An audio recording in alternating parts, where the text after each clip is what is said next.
नमस्कार विद्यार्थियों, कैसे हो? घर हो, घर पर ही रहिए और सुरक्षित रहिए।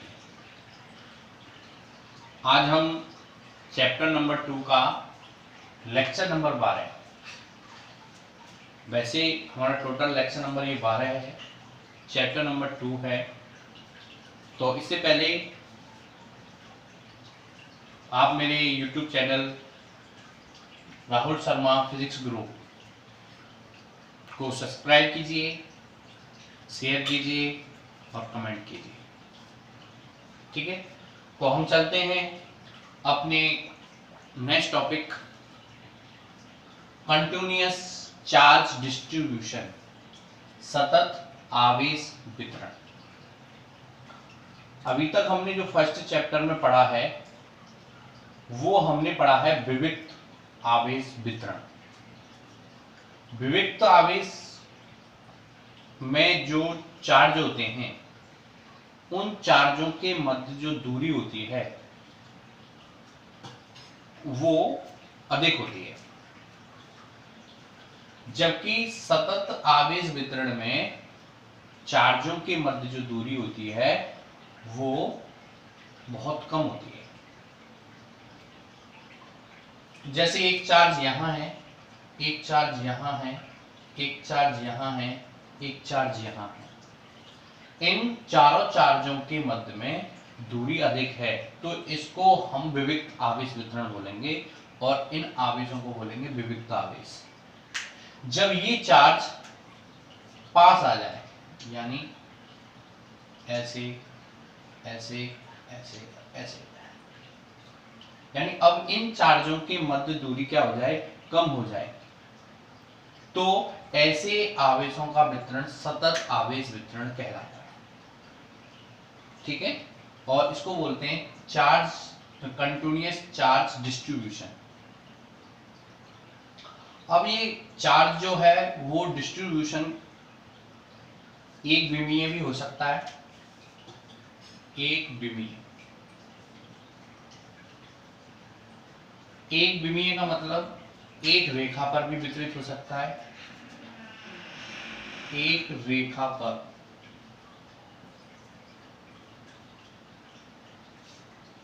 ठीक है, एक विमीय भी हो सकता है, यानी एक रेखा पर भी वितरित होता है। ऐसे वितरण को हम बोलते हैं रेखीय आवेश वितरण।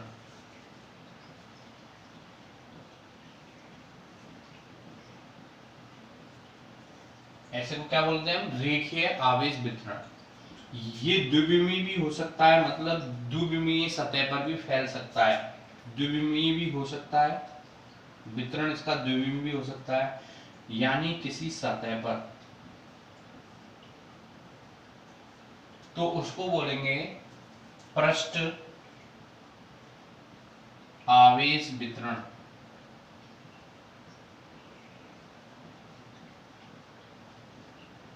इसको क्या बोलेंगे, पृष्ठ आवेश वितरण। ये त्रिविमीय भी हो सकता है, यानी आवेश वितरण त्रिविमीय हो सकता है, यानी किसी घन पर या आयतन पर। ठीक है, तो ऐसे वितरण को हम बोलते हैं आयतन आवेश वितरण।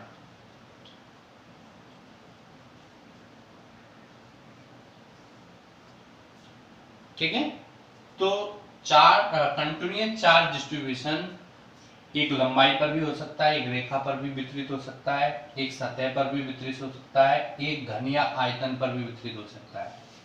तो ऐसे सतत आवेश वितरण को यदि एक रेखा पर वितरित है तो उसको रेखीय आवेश वितरण बोलते हैं, सतह पर वितरित है तो उसको पृष्ठ आवेश वितरण बोलते हैं, और किसी घन और आयतन पर वितरित है तो उसको आयतन आवेश वितरण बोलते हैं। ठीक है, अब इस आवेश वितरण को एक घनत्व से परिभाषित किया जाता है, जैसे हम आवेश घनत्व कहते हैं। आवेश वितरण को आवेश घनत्व के द्वारा परिभाषित किया जाता है। तो रेखीय आवेश वितरण को रेखीय आवेश घनत्व से परिभाषित किया जाता है, पृष्ठ आवेश वितरण को पृष्ठ आवेश घनत्व से परिभाषित किया जाता है और आयतन आवेश वितरण को आयतन आवेश घनत्व से परिभाषित किया जाता है। तो हम पहले पढ़ेंगे रेखीय आवेश वितरण को किससे परिभाषित किया जाता है, रेखीय आवेश घनत्व से।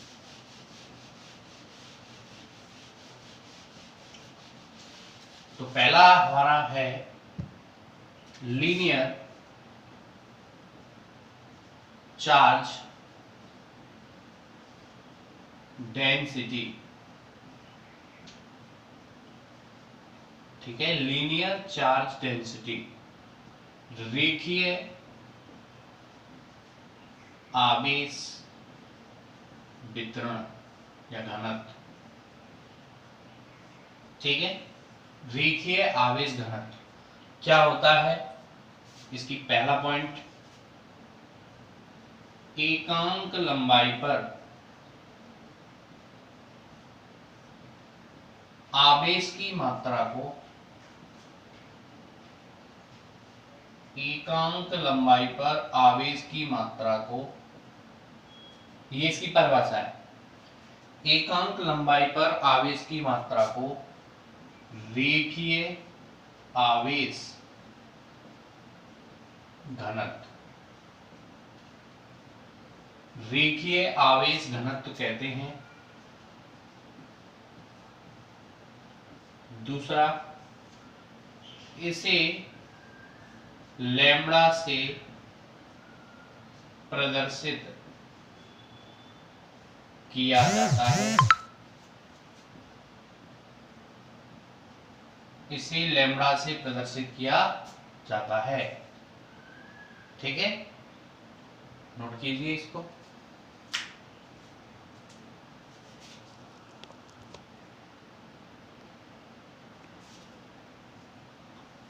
तीसरा ये पॉइंट है इसका,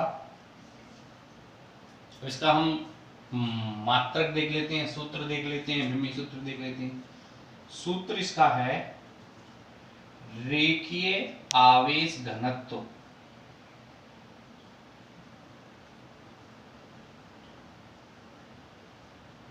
बराबर आवेश बटे लंबाई। यहीं से इसकी परिभाषा बनी है, इसका फॉर्मूला होगा, इसको हम लैम्ब्डा से प्रदर्शित करते हैं, लैम्ब्डा बराबर Q अपॉन L।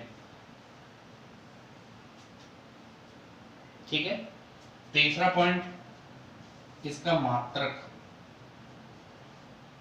इसका मात्रक क्या होता है, आवेश का मात्रक होता है कूलम और लंबाई का मात्रक होता है मीटर, यानी C अपॉन M, यानी C M इनवर्स, ये इसका मात्रक हो गया। विमीय सूत्र देख लेते हैं, इसका विमीय सूत्र क्या होता है,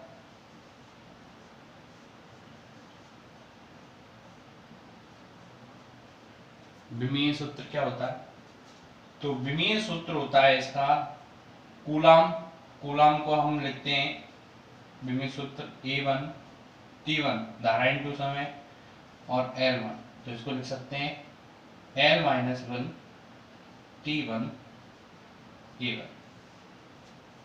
ऊपर पहुंच गया, ये इसका क्या हो गया, विमीय सूत्र हो गया। अब रेखीय आवेश घनत्व को कहां कहां यूज में लिया जाता है। ठीक है, तो जहां चार्ज लंबाई पर वितरित हो उसके लिए भी वितरित, यदि चार्ज वलय पर वितरित हो, कहां पर, वलय पर, तो वलय के लिए भी हम क्या लिख सकते हैं, रेखीय आवेश घनत्व का उपयोग किया जाता है। रेखीय चालक हो, अचालकों हो, रेखीय चालक हो,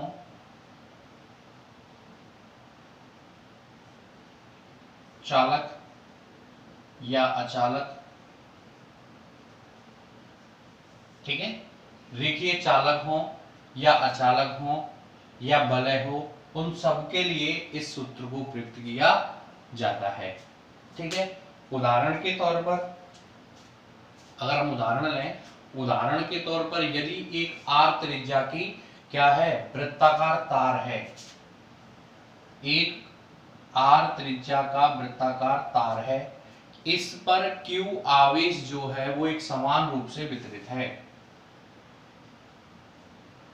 इस पर q आवेश एक समान रूप से वितरित है वलय पर। ये वृत्ताकार, वलय एक वृत्ताकार होती है। तो क्या बोलेंगे कि इसका रेखीय आवेश घनत्व बताइए।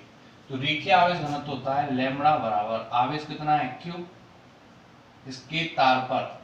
अब तार की लंबाई कितनी हो गई, ये तार की लंबाई हो गई वृत्त की परिधि, ठीक है। तो ये हो गया आपका 2 पाई r। समझ गए कि एक r त्रिज्या के वृत्ताकार तार पर q आवेश समान रूप से वितरित है। ये तो इसका क्या बताइए, रेखीय आवेश घनत्व बताइए। तो रेखीय आवेश घनत्व होता है लैम्बडा बराबर आवेश यानी q बटे l। अब l नहीं है, लंबाई नहीं है। अब ये लंबाई क्या बन गई, एक वृत्त की परिधि बन गई। तो लंबाई अब चेंज हो गई वृत्त की परिधि में। वृत्त की परिधि होती है 2 पाई r। तो इस वलय पर या वृत्ताकार तार पर रेखीय आवेश घनत्व कितना है, q अपॉन 2 पाई r, ठीक है। तो ये आपको याद रखना है। अब हम बात करते हैं दूसरा, जब आवेश कहां वितरित हो, सतह पर, तो उसे क्या बोलते हैं, उसे हम बोलते हैं पृष्ठ आवेश घनत्व, surface charge density. Surface charge density, पृष्ठ आवेश घनत्व। तो इसकी परिभाषा, अब पृष्ठ है तो इसकी पहली परिभाषा होगी एकांक क्षेत्रफल पर आवेश की मात्रा। एकांक क्षेत्रफल पर किस पर, आवेश की मात्रा को पृष्ठ आवेश घनत्व, पृष्ठ आवेश घनत्व कहते हैं। एकांक क्षेत्रफल पर आवेश की मात्रा को पृष्ठ आवेश घनत्व कहते हैं। तो इसका सूत्र क्या हो गया, सूत्र हो गया इसका पृष्ठ आवेश घनत्व बराबर आवेश, और वहां पे लंबाई पे वितरित था इसलिए लंबाई, यहां पे सतह पे वितरित है तो वहां आएगा क्षेत्रफल अपॉन क्षेत्रफल। पृष्ठ आवेश घनत्व को हम व्यक्त करते हैं सिग्मा से। आवेश है q और क्षेत्रफल है a, ठीक है। तो इसका ही फॉर्मूला हो गया सिग्मा बराबर q अपॉन a, ये सूत्र हो गया इसका। अब हम बात करते हैं तीसरा मात्रक की। तो इसका हो गया कूलम अपॉन ए, क्षेत्रफल का मीटर स्क्वायर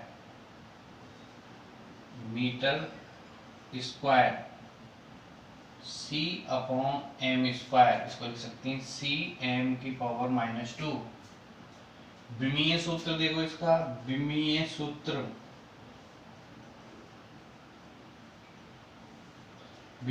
क्या होगा, केवल 2 चेंज होगा, l - 2 a1 t1, ये इसका विमीय सूत्र हो गया, ठीक है। ये तो इसके बारे में जनरल जानकारी हो गई। अब हम बात करते हैं कि पृष्ठ आवेश घनत्व कहां अधिक होता है, ठीक है। क्षेत्रफल जिसका कम होगा वहां का पृष्ठ आवेश घनत्व अधिक होगा। यानी जो नुकीले सिरे होते हैं, जैसे शंकु है, अगर शंकु पर हम आवेश वितरित करें तो आपसे पूछा जाए शंकु पर जब आवेश वितरित करें तो शंकु के किस एरिया में पृष्ठ आवेश घनत्व अधिक होगा, तो उसके नुकीले सिरे पे, क्योंकि क्षेत्रफल कम होने पर पृष्ठ आवेश घनत्व अधिक होगा। तो नुकीले सिरे पर पृष्ठ आवेश घनत्व अधिक होता है, अधिक होता है या अधिकतम होता है। ठीक है, इस सूत्र को कहां कहां प्रयुक्त किया जाता है? तो इस सूत्र को चकती हो, चकती चकती हो तो वहां पर हम इसको प्रयुक्त कर सकते हैं। और क्या हो, आवेशित चालक प्लेट हो, चालक प्लेट, वहां पर भी इसको प्रयुक्त कर सकते हैं। और कहां कर सकते हैं इसको? और इसको अपरिमित, अपरिमित चालक प्लेट हो, अपरिमित चालक प्लेट हो, वहां पर भी इसको प्रयुक्त कर सकते हैं। तो चकती हो, चाहे चालक प्लेट हो, चाहे अपरिमित चालक प्लेट हो, क्या हो, अपरिमित चालक प्लेट हो, उनके लिए इसको क्या कर सकते हैं, हम प्रयुक्त कर सकते हैं। गोलीय कोष हो, गोलीय कोष हो, गोलीय कोष में भी हम किसको प्रयुक्त कर सकते हैं, इसको प्रयुक्त कर सकते हैं, हाँ, पृष्ठ आवेश घनत्व के सूत्र को। जैसे एग्जाम्पल के थ्रू, यदि किसी r त्रिज्या के गोलीय कोष पर, गोलीय कोष पर, r त्रिज्या के गोलीय कोष पर q आवेश समान रूप से वितरित किया गया है, क्या किया गया है, q आवेश समान रूप से वितरित किया गया है, तो बताइए पृष्ठ आवेश घनत्व क्या होगा? सिग्मा बराबर q, और गोलीय कोष का क्षेत्रफल क्या होगा, 4 पाई आर स्क्वायर। ठीक है, तो इस प्रकार से इसको गोलीय कोष के लिए भी प्रयुक्त किया जा सकता है। तो रेखीय आवेश घनत्व को वलय पर, रेखीय चालक पर, अचालकों पर, रेखीय चालकों पर, इसको शक्ति पर, चालक प्लेट पर, अपरिमित आवेशित चालक प्लेट पर और गोलीय कोष पर इस सूत्र को प्रयुक्त किया जाता है। अब हम बात करते हैं तीसरा, नोट करते हुए चलना।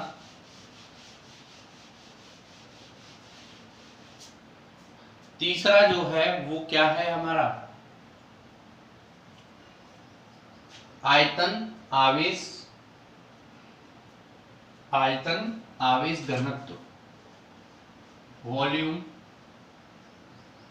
चार्ज डेंसिटी,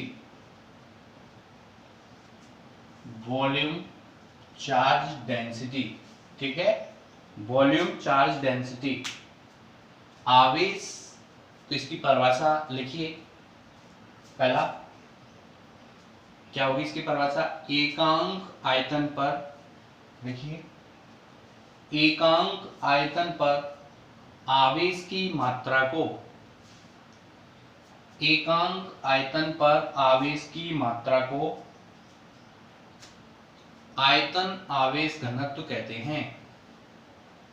ठीक है, क्या होगा इसका फॉर्मूला, आयतन आवेश घनत्व बराबर आवेश बटे आयतन, आवेश बटे आयतन। मात्रक इसका क्या हो जाएगा, पहले तो इसको रो से प्रदर्शित करते हैं, किससे, रो से, Q बटे V, Q बटे V, मात्रक हो जाएगा इसका कूलाम बटे मीटर का cube, C upon M cube, C m की पावर -3। ठीक है, विमीय सूत्र,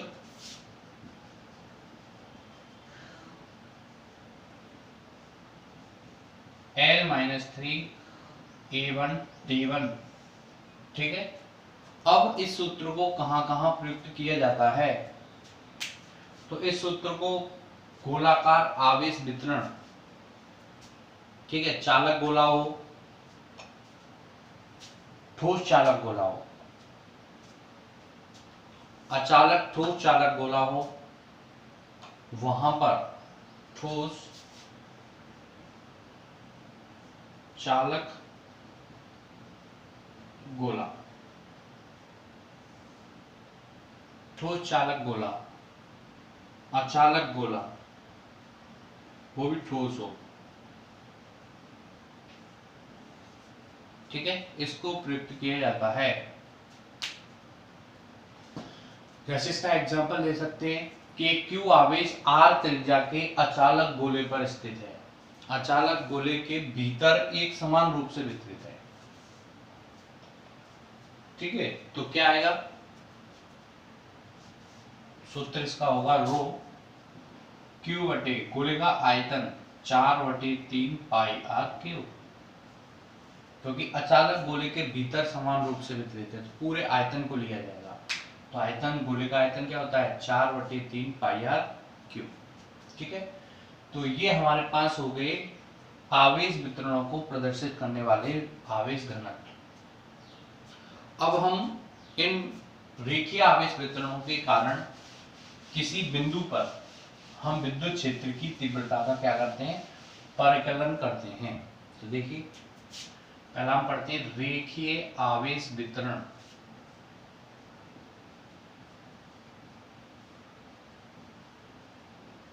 रेखीय आवेश वितरण, ठीक है। हमने पढ़ा था कि रेखीय आवेश वितरण एक लंबाई पर वितरित होता है। तो मैंने मान लिया कि क्यू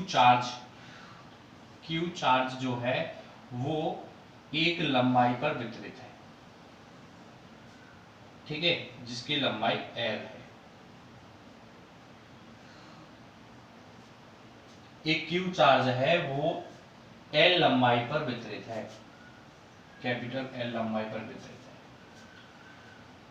ठीक है, क्योंकि हम पढ़ रहे हैं रेखीय आवेश वितरण। रेखीय आवेश वितरण में जो आवेश होता है वो एक रेखा पर समान रूप से वितरित होता है, ये वितरित है। तथा इसका रेखीय आवेश घनत्व क्या है, लैम्बडा। और रेखीय आवेश घनत्व की मैंने परिभाषा बताई थी कि इकाई लंबाई पर आवेश की मात्रा कितनी है, लैम्बडा है। इस पूरे पर तो क्यू है और इकाई लंबाई पर आवेश क्या है, लैम्बडा।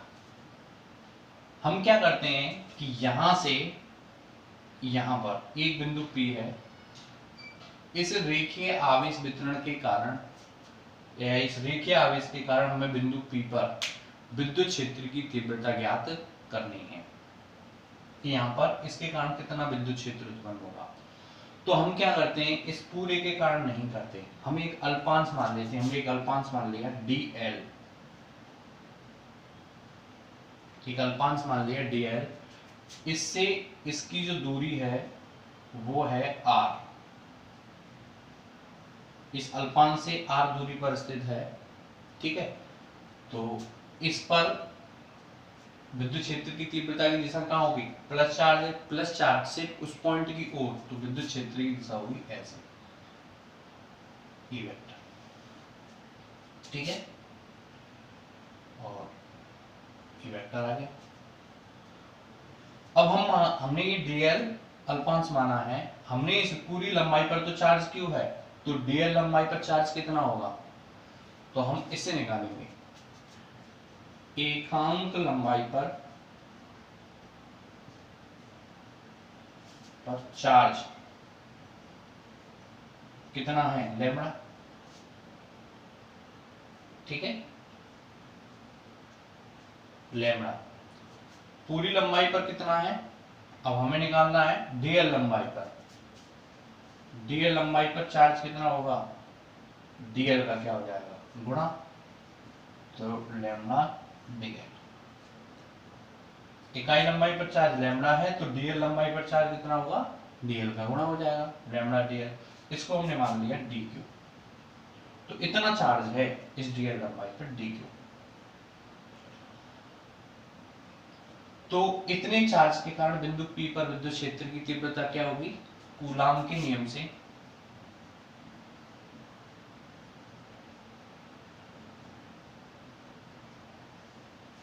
कूलाम के नियम से, या इस चार्ज के कारण यहां पर पहले बल निकाल लेते हैं कि इस dq चार्ज के कारण इस बिंदु P पर लगने वाला बल कितना होगा। तो हमने यहां पे मान लिया यहां पर एक परीक्षण आवेश स्थित है, यहां पे क्या स्थित है, परीक्षण आवेश।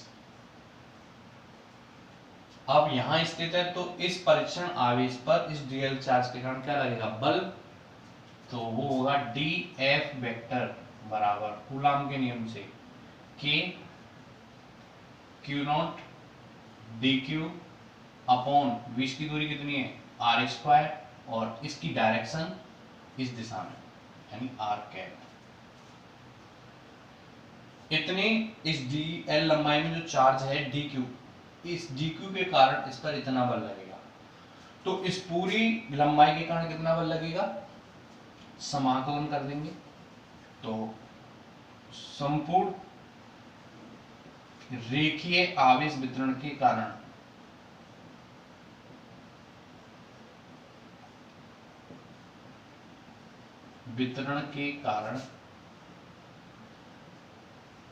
Q नॉट आवेश पर बल F वेक्टर। तो क्या कर देते हैं, समाकलन का चिन्ह लगा देते हैं, k q not dq upon r square r cap. ठीक है, क्या बाहर आ जाएगा, dq की वैल्यू क्या है, लैम्डा dl। तो F वेक्टर बराबर k q नॉट बाहर आ जाएगा और ये dq के स्थान पर रख दिया lambda dl upon r square dot r cap. इतना बल लगेगा। ठीक है, अगर इस q नॉट को नीचे लेके आ जाए, क्योंकि इसलिए मैंने बल निकाला है क्योंकि अगर बल निकाल देते तो विद्युत क्षेत्र की तीव्रता आ जाती है। अगर इसको मैं नीचे लेके आऊं, F वेक्टर बटे q नॉट बराबर k lambda dl upon r square r cap, और F वेक्टर बटे q क्या हुआ, E वेक्टर बराबर k lambda dl upon r square r cap. तो इस रेखीय आवेश वितरण के कारण बिंदु P पर जो तीव्रता निकल के आई है, E वेक्टर बराबर k integral lambda dl upon r square dot r cap. तो हम फिजिक्स में पहले किसी अल्पांश के कारण निकालते हैं, और जब अल्पांश के कारण निकाल देते हैं तो उसको संपूर्ण के कारण निकालने के लिए उसका क्या कर देते हैं, समाकलन कर देते हैं, तो वो संपूर्ण के कारण आ जाता है। ठीक है, इसी प्रकार हम निकालते हैं पृष्ठ आवेश वितरण के कारण किसी बिंदु P पर विद्युत क्षेत्र की तीव्रता और उस पर लगने वाला बल। देखिए